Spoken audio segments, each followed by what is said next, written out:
Hi, I'm Isaac, and today we're going to give you a little bit of an overview on what DCM has been doing lately over the past 3 months. This project is done by Blake, Roger, Dason, me, and Drew.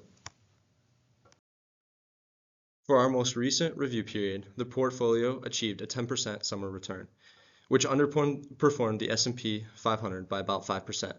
While that's slightly below the benchmark, the overall portfolio remains stable and aligned with our long-term investing goals. As of this summer update, our total portfolio value was $1.4 million in securities with about $17,000 in cash. Among our top performers this summer were CBRE, TSMC, and AMD, each benefiting from a strong sector momentum and favorable earning results. On the other hand, our worst performers were Exelon, NICE, and Elevance, which faced either sector-wide headwinds or weaker quarterly outlooks. The portfolio currently holds 34 total positions. In terms of sector weightings, at this time we remain overweight in communication services by about 4.5%, reflecting confidence in a long-term digital infrastructure growth. We are underweight in healthcare and information technology, though both remain areas of future opportunity we are monitoring closely.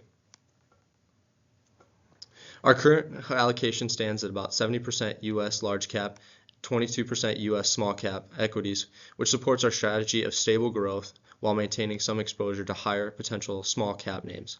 Overall, while we slightly lagged behind the benchmark this term, our diversified positioning and disciplined sector management continue to align with DCM's long-term objectives.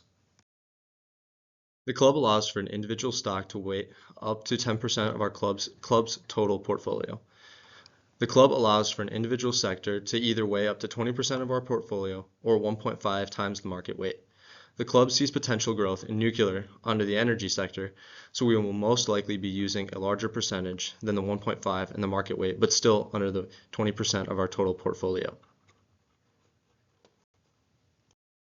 Investing 101 is a brand new program this semester that has sought to help teach the younger students about what investing is really like.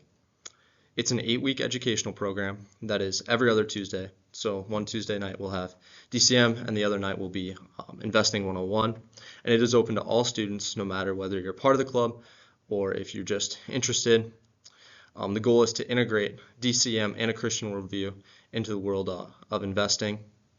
And eventually, we're excited to announce that it's going to accumulate in a stock pitch competition at the end, where some of the kids who have been going every week can pitch a stock to the group. One of our portfolio overviews for the past month, starting in September, we had securities of $1,456,958 with $18,509 in cash, which created a portfolio value of just under $1.5 million. And the next week we recorded similar numbers, but it looks like we were about $20,000 increased, but we also had an extra $100,000 in cash. This will come from our Google sale, which we'll talk about in a little bit, but that was up $15,000 as it says, or 0.96%, and compared to the S&P 500, we beat it by about 0.2%. So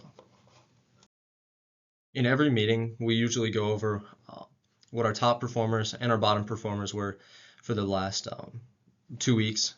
And this is an example of what some of our top performers were. We had Pfizer or PFE, which was up 12.6%. We had Apple, which was up 6.92%, and then Alibaba, which was up 10.18%. And for Pfizer, the reason that they were up is because they were encouraging clinical trials for cancer treatments, had new licensing in therapeutic areas, and solid fundamentals and a good pipeline. For Apple, they saw strong Q3 earnings reports and diversified manufacturing from India and Vietnam from China. And then Alibaba saw bullish analysts on the cloud services, AI spending on infrastructure, and growth in e-commerce and cloud.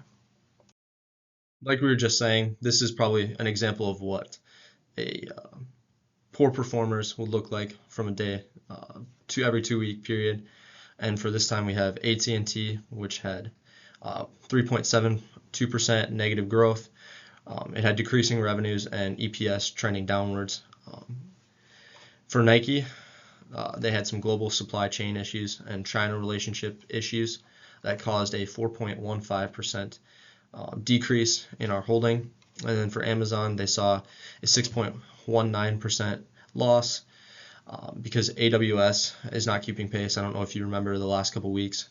They saw a huge outage, which shows weakness. Their revenue growth was below expectations, which is never good. And they had a $2 billion settlement, which is a lot of money. Our portfolio overview for October 14 was just a few short weeks ago. And while we did hit the 1.5 million mark in between then, our security holdings as of now, we are down $2,850 or 0.19%, which is less than or more than what the S&P was in the last period. So a little bit of growth, or a little bit of negative growth, but not too different from the S&P 500. Then our top performers for this period, TSMC at 5.96%, Elevance Health at 8.47%, and AMD at 34.8%. All these saw huge growth over the last period due to largely individual company growth. We didn't really see a huge market growth, but rather these companies were performing really well outside of their sectors, and this is due to just information that's been coming out.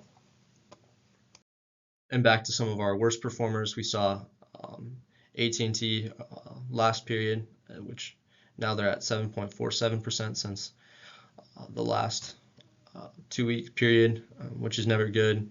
I think a lot of the same reasons. Alibaba was a poor performer, which you can see sometimes happens when you have a stock that's volatile, and they had a negative growth of 8.88%. And then NICE, one of our favorite companies, not really, had a negative growth of 9.2%. We're not really sure why, but it continues to go down. And hopefully we'll do a presentation here in the next little while on a potential sell option, as we are down around 30+% in NICE in our total holding. Now we get to talk about Alphabet a little bit, which is a really fun stock for us because we just had to make a huge sell. We sold over about $100,000 of Google stock because we were overweight in the communication sector. And this was because Google's had just an amazing summer. And so it's really awesome to see when we can succeed and we picked a good stock.